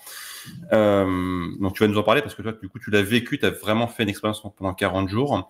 Est-ce que tu peux Oui, nous dire qu'est-ce qui s'est passé concrètement dans ton corps, comment tu as ressenti ton énergie, ta santé suite à bien cette sûr. expérience? Je pense qu'il y a une chose qui est intéressante, c'est que je raconte mon histoire parce que j'ai pris beaucoup de recul dessus et c'est intéressant. Et qu'on parle Ouais. du carnivore en dézoomant, tu vois. Ouais. pas que sur moi. Donc, mon expérience avec le carnivore, c'est que début janvier l'année dernière, j'ai mangé donc pendant 40 jours, donc janvier-février, carnivore. Déjà, ce qui a été incroyable, mais vraiment, ça a été spectaculaire, c'est que sur la première semaine, les 10 premiers jours, j'ai perdu du gras, j'ai perdu de l'eau, j'ai pris du muscle, de toute évidence, parce qu'on me l'a dit plein de fois. Et j'avais le ventre, mais plat, quoi. Vraiment, Hum. j'avais plus aucun problème digestif. Le plus gros problème digestif qu'on a, et c'est tout le monde au début avec le carnivore, c'est que les 4 premiers jours, tu vas pas à la toilette. Parce qu'en fait, il n'y a pas de quoi. Tout simplement, puisque la plupart des choses qui finissent aux toilettes, quand même, les fibres, ils sont pour beaucoup. Et donc, puisqu'il n'y en a plus du tout dans ton alimentation, voilà. Donc, ventre plat, aucun problème digestif. Enfin, voilà, vraiment, ça, mais c'était vraiment spectaculaire. Ça, je l'ai vraiment retenu. L'autre chose, évidemment, surtout au début, c'est le côté satiété. Il n'y a rien à faire. Quand tu manges de la viande avec du beurre, t'es bien calmé, quoi. Tu vois, 1 heure après, t'as pas faim, en fait. Tu vois, si t'as faim, Ouais. c'est que dans ta tête et tu t'en rends compte très, très vite. Le dernier gros avantage, mais vraiment aussi qui a été incroyable chez moi, ça a été vraiment la diminution de l'anxiété. C'est-à-dire que je me suis retrouvé vraiment apaisé, quoi. Vraiment calme. Et ça, vu tout ce que je fais pour le moment avec Julien Pinault, StrongFit, l'anxiété, tout le travail qu'il fait derrière, je pense que ça s'explique très facilement par 2 choses. La première, c'est bien sûr la variation de la glycémie, qui n'était quasiment plus là, et ça, on sait que ça a un impact direct sur l'humeur et sur l'anxiété. Et la deuxième chose, c'est la diminution de l'inflammation. Ça, c'est sûr et certain aussi, puisque, comme tu le dis, si je mange la bonne viande, Ce serait effectivement important parce qu'effectivement, juste, je me permets de faire une parenthèse. Bien Il faut sûr. tout de suite le dire, je pense, parce que c'est important. Quand on dit de manger de la viande régulièrement, ou du moins comme tu l'as fait dans un régime carnivore, on parle de viande de bonne qualité. On ne parle pas du steak à les 10 steaks à 5 euros de chez Leclerc, en fait, quoi. Oui. Là, on parle vraiment de parler de viande de bonne qualité parce que sinon, on va avoir une alimentation qui va être hautement inflammatoire. Là, on va aller à l'opposé de ce qu'on recherche. C'est ça, et je vais encore aller un peu plus loin. Alors, ça, c'est pas moi qui l'ai vécu, donc je peux pas te le dire, d'accord? Les témoignages sont que, en fait, tu pourrais te permettre de le faire avec de la viande de moins bonne qualité, mais il faut prendre les bons morceaux et la bonne source. C'est-à-dire que tu peux pas le faire avec du poulet, par exemple. Ça, c'est impossible. Parce que tu vas avoir un rapport oméga 6, oméga 3 au plafond, parce que poulet, maintenant, c'est soja, c'est maïs, etc. Oui. Ils sont enrichis à mort avec ces graines-là. Et puis, tu peux, dans certains cas ou pas, te permettre, par exemple, les produits laitiers. Donc, moi, j'avais une diminution de l'anxiété, etc. J'en parlais, mais puisque je veux toujours tester des choses, un peu plus tard, j'ai réintroduit les produits laitiers dans mon régime carnivore. Et là, ça s'est beaucoup moins bien passé, par contre. Parce que, avec un petit peu de produits laitiers, style ceux dont je te parlais, un petit peu de fromage affiné, etc., ça allait sans problème. Mais quand j'ai commencé à me dire que quasiment à chaque repas, je pouvais mettre des produits laitiers, je peux te dire qu'après 3-4 jours, je l'ai senti sur mon système digestif, je l'ai senti sur mon inflammation, je l'ai senti sur mon anxiété. Ça a tout fait foirer, quoi. Donc, je me suis dit, OK, on va s'arrêter. On va se calmer. Voilà. La viande, le poisson, c'était bien, tu vois. Est-ce qu'on peut dire que tu étais en alimentation cétogène, du coup, parce que en mangeant quasiment que de la viande, tu n'avais pas de source de glucides? Voilà, ça c'est clair, puisque effectivement, je pense que dans mon alimentation, alors j'encodais, pour avoir un suivi, j'encodais dans une application pour avoir quand même une idée de ce que je mangeais, parce que j'avais pas l'habitude de manger comme ça, et moi je compte pas d'habitude, mais là je me suis dit il faut quand même que je suive un peu le truc pour voir. J'avais jamais plus de 10 grammes de glucides, parfois 20 dans mon alimentation. Donc t'étais clairement cétogène, quoi. Clairement, j'étais en cétogène. Par contre, j'étais très haut en protéines et en graisses, évidemment. Alors, les graisses, ça peut être choquant, mais en même temps, c'est ta seule source d'énergie. Donc, il faut bien, à un moment donné, remplacer le truc. Et on se rend compte que le bon rapport, la plupart du temps, en fait, c'est 1 gramme pour 1 gramme ou à calories, c'est x2, du coup. Donc, en fait, on estime qu'il faudrait manger entre 50% et et 70% de lipides et le reste en fait en protéines quand on est en carnivore. Et là, je vais vraiment insister lourdement. Il est pour moi évident maintenant que la meilleure source de nutriments dans le carnivore, c'est la viande de ruminants. Donc typiquement le bœuf, parce que c'est ce que nous en Europe, on a tendance à utiliser. Aux États-Unis, ils mangent aussi un peu plus du bison, ils mangent aussi du wapiti, ils mangent un peu d'autres choses. Mais chez nous, c'est vraiment le bœuf. Et ça, vraiment, j'ai pu le constater. Le bœuf est plus nourrissant, crée moins d'inflammation. Enfin voilà, ça c'est vraiment. Et en plus, c'est très facile avec du bœuf haché d'avoir le bon rapport, ou avec l'entrecôte, d'avoir le bon rapport lipides-protéines. Est-ce que tu mangeais des abats aussi? Est-ce que tu mangeais les abats aussi? Oui, un petit peu. Type foie. Ouais. Parce que là, je me pose une question, c'est sur les apports en micronutriments. Si tu manges que le muscle de l'animal, je pense qu'à un moment, il va te manquer des choses. Alors, notamment toutes les vitamines B, par exemple, tu vois, qui vont manquer, alors que tu vas retrouver dans le foie. Typiquement, comme le foie, tu as un endroit où sont stockées beaucoup de vitamines. En mangeant le foie de l'animal, tu vas retrouver ces vitamines dans ton corps aussi, quoi. Donc, tu as tout à fait raison. Alors, de nouveau, là, je pense qu'il est intéressant de différencier mon cas des recherches que j'ai pu faire. Donc, moi, je mangeais des abats, et entre parenthèses, je trouvais ça très bon et très nutritif. Je sentais vraiment le bienfait que ça avait, donc ça c'était vraiment très cool. Je mangeais aussi un peu de poisson parce que je pensais que garder un apport oméga 3 élevé c'était quand même plutôt intéressant. Je cuisais avec du ghee et parfois avec du beurre, mais le beurre, le problème c'est que ça chauffe pas très bien, donc c'était plutôt souvent plutôt avec le ghee que je cuisais. Donc c'est le beurre clarifié, hein. Et par rapport à ce que tu disais, il y a vraiment deux courants dans le carnivore à ce niveau-là. Il y a le courant, il faut des micronutriments en plus, donc on va intégrer soit des jaunes d'œufs coulants, soit des abats, et en fait c'est à peu près tout. Mais en tout cas, c'est une nécessité d'avoir ces nutriments-là dans ton alimentation. Et puis dans le courant carnivore, et je ne dis pas qu'il y a raison parce que je ne le sais pas, vraiment, il y a un courant qui dit non, avec seulement la viande de bœuf, tu peux t'en sortir, même sans les œufs, même sans les abats, etc. Et la théorie derrière, je dis bien c'est la théorie derrière, c'est de dire, en fait, il y a tellement plus d'antinutriments qu'on a besoin de moins de nutriments.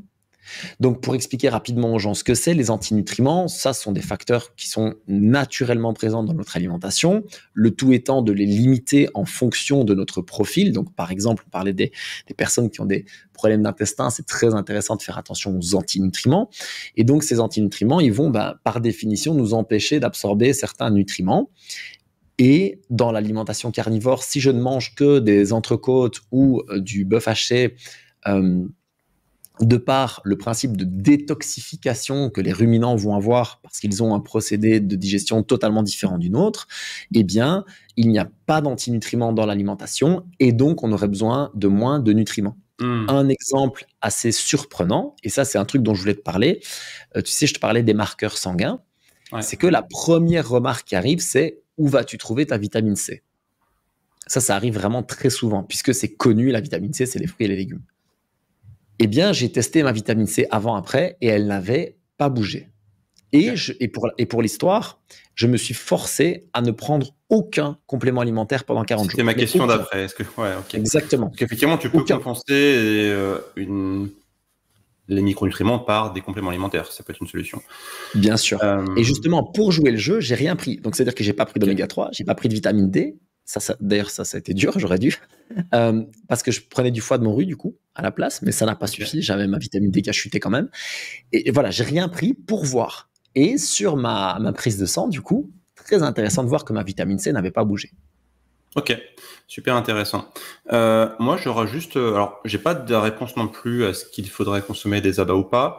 J'aurais juste envie de dire, d'un point de vue du bon sens, si on revient au paléo, comme on a connu tous les deux par l'alimentation santé, je pense que nos ancêtres, ils se limitaient pas aux muscles. Le bon entièrement sens d'accord avec toi. Qu'on a envie de manger, de l'intégrité de l'animal. Et aujourd'hui, en fait, c'est plutôt quelque chose de rare dans l'histoire de l'homme de ne manger qu'une partie vraiment minime de l'animal, qui est le muscle, en fait. Nos ancêtres, et je pense que encore les peuples qui chassent encore mangent l'intégralité de l'animal. Bien sûr. Donc je dirais que le bon sens, peut-être nous emmènerait à dire ce serait pas une mauvaise idée de consommer des abats en complément du muscle. Je suis d'accord, et ça vaut aussi pour la peau, les tissus conjonctifs, Tout etc. à fait. Et c'est notamment pour ça qu'on recommande la viande hachée, par exemple, le bœuf haché, parce que du coup, on va mettre dedans un petit peu de tissu conjonctif, un petit peu de, tu vois, de bonne graisse, etc. Et ça, c'est très intéressant, notamment pour les apports en glycine. Et donc, pour en revenir à ça, comme tu dis, on n'a pas vraiment la réponse. Mais si moi, je devais prescrire quelque chose à quelqu'un qui veut essayer, déjà, ce serait de se faire accompagner, vraiment. Je pense qu'il ne faut pas faire ça à l'aveugle. Et la deuxième chose, ce serait de dire, si tu veux, c'est mange du carnivore avec le plus de variété possible que ton système peut digérer, peut passer, quoi. Donc, si tu peux manger un peu de poisson, des crustacés, si tu peux manger de la viande de ruminants, si tu peux manger des abats et des jaunes d'œufs, moi, je pense que ça, c'est super intéressant, tu vois.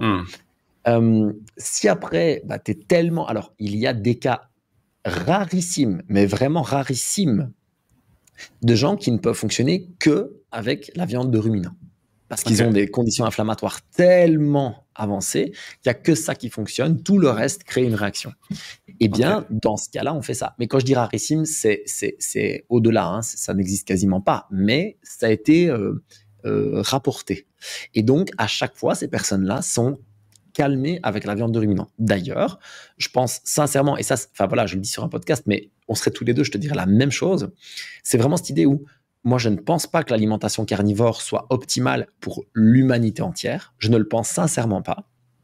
Je pense d'un point de vue, tu veux dire écologique Non, même santé, même en termes de santé, je pense pas. D'accord. Parce que, je reviens là-dessus, pour moi, la plus grande capacité de l'être humain, c'est l'adaptabilité. La preuve en est, on a quand même des Esquimaux qui peuvent vivre sur du full carnivore, et on a des gens près de l'équateur qui mangent une quantité de protéines animales extrêmement faible, et si on inversait le régime, ils seraient très malades tous les deux. Tout à fait, Donc c'est la preuve que l'humain a pu s'adapter, tu vois. On le voit par exemple avec la consommation de produits laitiers dans les pays du nord de l'Europe, où on voit que factuellement, ces populations-là ont beaucoup plus de facilité à digérer les produits laitiers. Je dis toujours cette anecdote, mais si tu veux mettre un Asiatique en travaux, tu lui files des produits laitiers. Ils n'en ont jamais eu, tu vois, bon. Après, on peut s'adapter.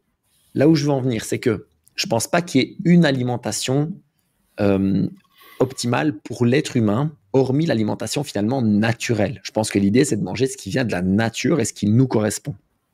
Mais par rapport aux carnivores, je pense vraiment que c'est un outil pour certaines personnes.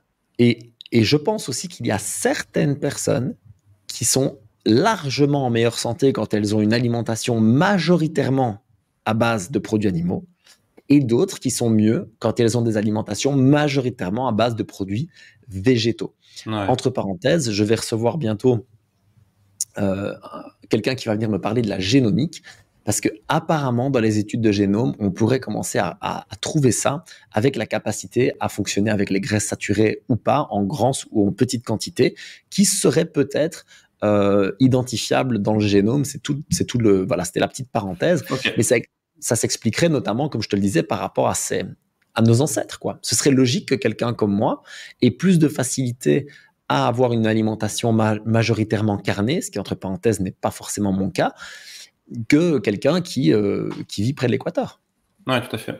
Et juste donc, pour revenir à ton expérience des 40 jours, tu avais trouvé de la viande de suffisamment bonne qualité pour pouvoir en consommer de bonne qualité, notamment, j'imagine, est-ce que tu as trouvé de la viande issue d'animaux nourris à l'herbe, par exemple? Alors, j'ai beaucoup de chance parce que j'ai des élevages et des boucheries locales vraiment près de chez moi qui sont très, très chouettes. De la viande 100% nourrie à l'herbe, finie à l'herbe, ça se trouve Génial. pas. Non. Franchement. Enfin, non. moi, j'avais interviewé un agriculteur près de Rennes, Pierre Inard, du bœuf d'herbe. Mais c'est vrai que c'était pour moi un peu l'exception et très, très, très loin d'être la règle, en fait. Quand je dis quand ça se trouve pas, c'est que oui, si tu retournes ciel et terre, tu vas en trouver. Mais il va falloir peut-être l'importer. Tu en trouves pas au supermarché du coin, quoi. Tu vois? Non. Mais là, par contre, c'est pour ça que moi, j'étais avec des animaux qui qui au minimum passaient l'année dehors, qui, tu vois, j'étais pas avec de l'élevage industriel et que des grains, etc., etc. Et C'est pour ça honnêtement, que voilà, j'insiste là-dessus. Les gens qui veulent faire l'expérience de l'alimentation carnivore, allez absolument vers de la viande d'excellente qualité. Sinon, vous pouvez avoir les effets inverses que ceux recherchés. Parce que c'est vraiment pour moi fondamental. Ok. Et donc, j'ai parlé de toutes les choses positives et je me rends compte que si on prend du recul sur la discussion, on va croire que je défends le carnivore et c'est pas le cas en fait. Je suis pas en train de dire que vous devrez manger carnivore. Je répète, je pense que c'est un très bon outil pour des gens qui ont de l'inflammation vraiment très, très, très, très, très avancée. Parce que quand je te parlais de cette diète de secours, eh ben, chez certaines personnes, ça va être du bœuf. Voilà. Ça fait du carnivore. Et ça va être du carnivore. Et donc, on va commencer par là. Et si on le souhaite après, on va, tu vois, réélargir un petit peu. Tu vois, là, par exemple, je coach quelqu'un qui a une maladie auto-immune. Eh ben, lui, alors avant que je le coach, il a essayé le carnivore. Il m'a dit, je me suis jamais senti aussi bien. C'était incroyable, mais il n'a pas réussi à le tenir parce que c'est très compliqué au niveau social. Parce Socialement, c'est ingérable. Voilà, c'est très très déjà, compliqué. Déjà, on dit que le cétogène c'est compliqué, mais alors le carnivore. Voilà, exactement. C'est quasiment impossible. Hein. Tu vas à un repas d'anniversaire, bonjour, j'ai ramené mon steak. Bah oui, voilà, mais tu manges pas en fait. C'est ça, donc moi pendant 40 jours, il y avait très peu de moments sociaux, voire pas du tout. Et quand on allait au resto avec la famille, on est allé dans un chouette truc à burger tout près et je demandais la viande avec le bacon et le fromage et je mangeais ça, tu vois. Voilà, bon, tu le fais 40 jours parce que c'est une expérience, parce que voilà, mais c'est sûr que si c'est pas une nécessité pour ta santé, c'est pas évident. Après, de nouveau, on a tous un rapport différent à ça. Maintenant, il y a eu aussi des bémols. Le premier bémol, je te l'expliquais, c'était avec les produits laitiers, ça s'est pas super bien passé. Mais pour moi, excuse-moi, mais je ne mettrais pas les produits laitiers dans l'alimentation carnivore. Même si c'est l'origine animale, pour moi, l'alimentation carnivore, c'est vraiment manger la chair. Je sais pas ce que tu en penses. C'est toute la discussion, effectivement. C'est toute la discussion autour du carnivore. Je suis assez d'accord avec toi. En fait, j'aimais bien l'approche. Alors, de nouveau, donc le docteur Cheffy qui est venu sur ma chaîne, qui est un neurochirurgien américain qui vit en Australie, qui lui mange carnivore depuis très longtemps. Lui, il explique, il dit voilà, les produits laitiers, c'est un condiment, quoi. C'est-à-dire qu'une fois de temps en temps, je mets une petite couche de fromage sur mon steak, voilà, mais c'est vraiment un condiment. C'est pas du tout au centre de mon alimentation. Et ça, je trouve ça plutôt sensé, du coup, tu vois. Effectivement. Donc, les bémols que tu as eu. Ouais, les bémols. Le premier, c'était au niveau énergétique pour le sport. C'était ma question, effectivement. Je me disais, parce que je voulais poser cette question-là, je me suis dit, voilà, en tant que crossfitter, je fais même du crossfit, je dis sans glucides pour pour faire des workouts un peu explosifs, ça me semble compliqué. Autant pour faire de la muscu pure, effectivement, là, je pense qu'en mangeant beaucoup de viande, tu vas avoir des gros biceps très rapidement. Mais par contre, pour faire des WOD explosifs, c'est tendu, je pense. Et c'était encore un peu plus compliqué que ça parce que moi, en plus, je faisais du basket. Et quand tu pars pour 2 heures d'entraînement et que tu veux à un moment donné appuyer sur le champignon et que tu dis non mais il y a pas de jus là, qu'est-ce qui se passe? Bah oui, parce que faut quand même pas se leurrer. En fait, l'énergie immédiate, ça va être apportée principalement par les glucides en fait. Étant en cétogène, du coup, tu avais une énergie qui était très importante, mais qui était plutôt une énergie lente. Donc dès que tu veux être explosif, c'est compliqué. C'est dur. Donc c'est ça. Donc toute la discussion par rapport au sport et au cétogène, c'est l'idée de dire que on se rend compte que pour les entraînements d'endurance et d'ultra-endurance, ça marche super bien. Il y a vraiment beaucoup de gens qui fonctionnent là-dessus. Que pour l'explo, c'est beaucoup plus difficile. Et que, a fortiori, pour le basket, qui est de l'explo à répétition en plus, parce que tu dois exploser, ralentir pendant 1h30, ça, c'était vraiment, vraiment difficile. Alors, certains spécialistes du cétogène ont pu me mentionner que je n'étais peut-être pas parfaitement céto-adapté, en fait. Donc, j'étais peut-être en train de m'adapter à la cétose et que si je l'avais fait pendant 6 mois, j'aurais peut-être retrouvé mon explo parce qu'il y a des sportifs professionnels, style rugby, etc., qui font du carnivore. Bon, voilà, moi, ça n'a pas fonctionné sur 40 jours, je dois le dire. J'étais vraiment content de réintroduire les glucides au niveau de ma performance sportive. Ça, je dois clairement le dire. Et puis, l'autre bémol, ça a été ma digestion après. Parce qu'il n'y a rien à faire. Parce que, mon microbiote, il se construit sur des années. Alors, oui, mais en fait, on sait aussi que le microbiote, en 24 heures, il change. Hein. Donc, après un seul repas, en fait, le microbiote change. C'est tellement un turnover constant. Et donc là, après 40 jours de carnivore, quand j'ai commencé à réintroduire le reste de l'alimentation, Disons que j'ai dû y aller intelligemment. Voilà, j'y suis Donc, allé vraiment c'était pas le moment pour prendre une grande salade verte, du coup, là. Voilà, Là, t'as tu tout l'aurais pas compris. très bien vécu. Bah oui, parce qu'en fait, ce qui s'est Exactement. passé, c'est que ton microbiote s'est adapté à ton environnement Exact. carnivore. En fait, tu avais des bactéries qui étaient plutôt optimisées, on va dire, pour la digestion de la viande qui sont développées. Les bactéries qui étaient optimisées pour la digestion des fibres qui ont diminué. C'est Exact. l'adaptation, en fait. Et au final, je C'est pense ça. que réintroduire des végétaux après, ça doit être compliqué, ouais. Oui, donc j'y suis allé vraiment, vraiment doucement et prudemment. Heureusement, j'avais mon background de problèmes d'intestin. Du coup, j'ai bien réfléchi. Voilà, je suis allé par de l'avocat, je suis allé par un petit fruit, je suis allé par un peu de riz. Tu vois, je suis allé très, très doucement. Ok. Et honnêtement, ça m'a pris des mois avant de pouvoir Ah redigérer ouais, des vraiment mois. facilement. Ah oui, non, des mois. Énorme. Des mois avant de pouvoir vraiment redigérer facilement des crudités, par exemple. Parce que tu as fait l'expérience de Rapidement. manger des petites quantités de végétaux, j'imagine, et ça s'est pas bien passé, en fait. T'as vu que ça fait remonter un peu, non?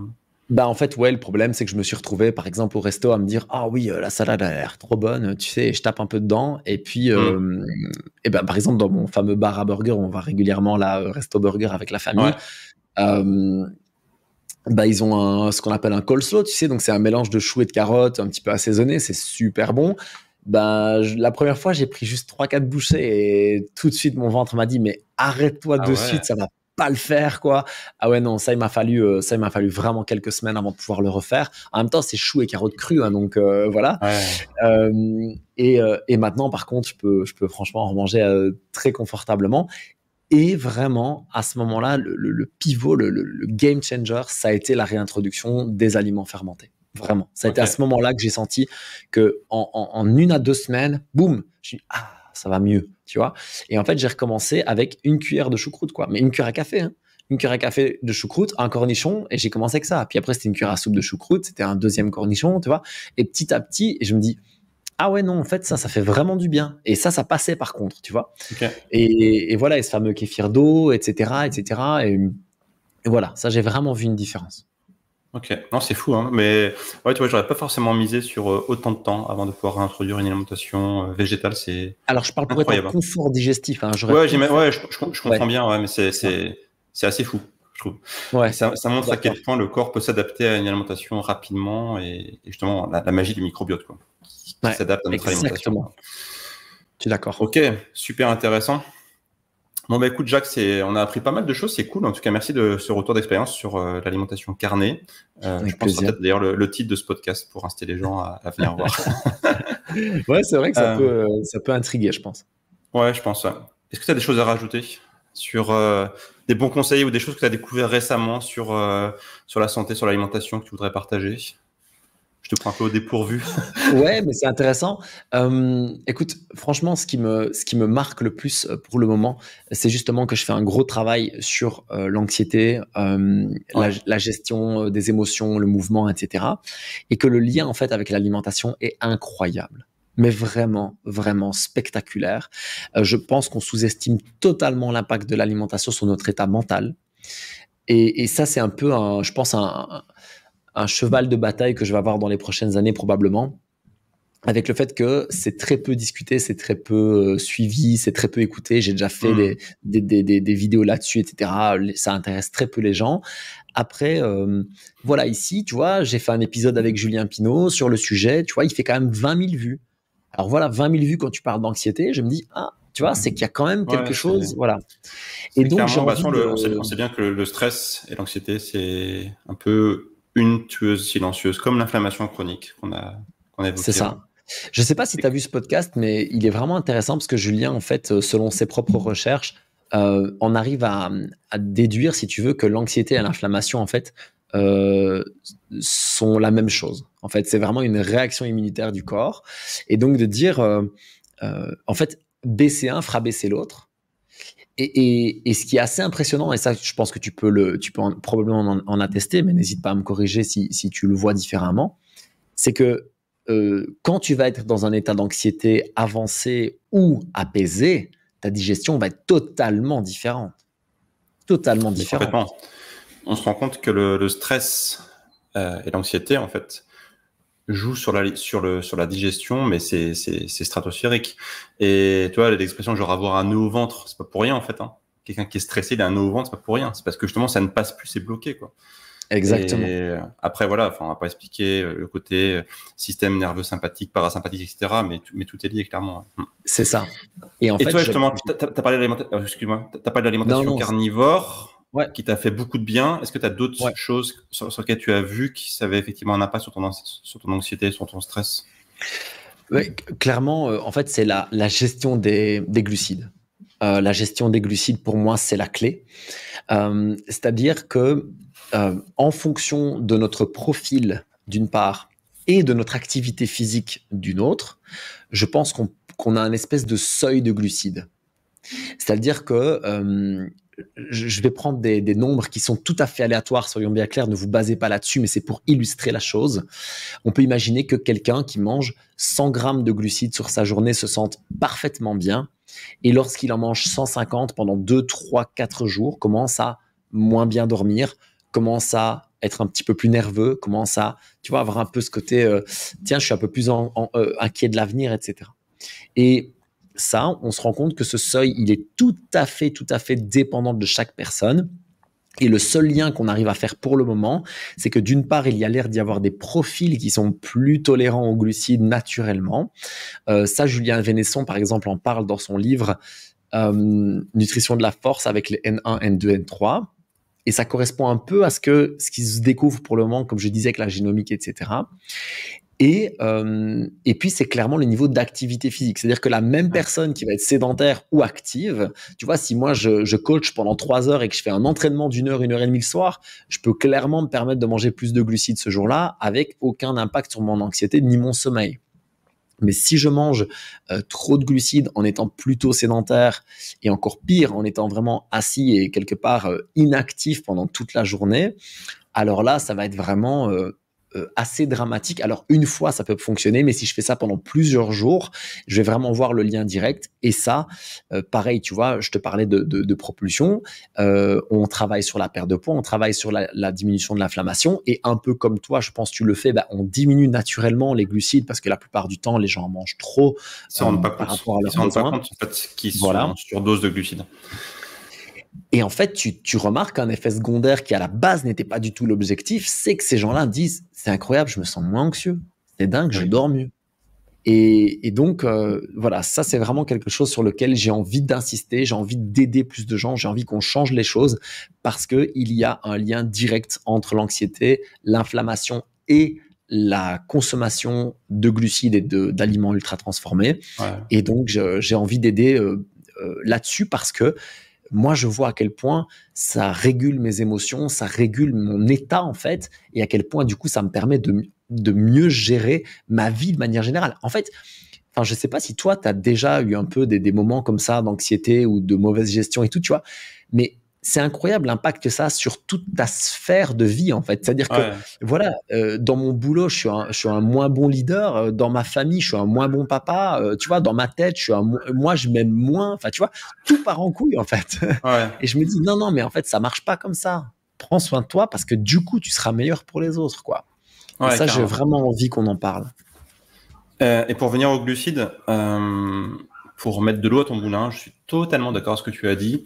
Et un petit exemple, donc moi j'ai un programme qui s'appelle la méthode hybride où justement j'apprends aux gens à reprendre un peu la main sur leur consommation de glucides. Et au début, j'ai fait ce programme pour aider les gens à perdre de la masse grasse. Parce qu'on se rend compte que assez rapidement, comme voilà, en optimisant sa quantité de glucides par rapport à son activité physique, on peut perdre du gras très facilement. Et ce qui m'a le plus étonné avec ce programme, c'est le nombre d'effets secondaires extraordinaire qu'il y a eu sur les gens, en fait. Au-delà de la perte de masse grasse. C'est mon témoignage, les gens qui me disaient, donc, effectivement, meilleure clarté mentale, plus d'énergie. Même d'un point de vue physique, j'en ai fait ma dernière vidéo, c'est sur la cellulite. Beaucoup de femmes ont dit, j'ai perdu, ma cellulite se fondait comme neige au soleil. Wow. Alors, au début, je pensais que c'était un témoignage isolé, mais en fait, j'en ai eu plein. Et en fait, juste en faisant attention, alors bien sûr, il faut avoir une alimentation globalement anti-inflammatoire, mais en faisant attention à sa consommation de glucides, on se rend compte l'impact stratosphérique que ça a sur la santé.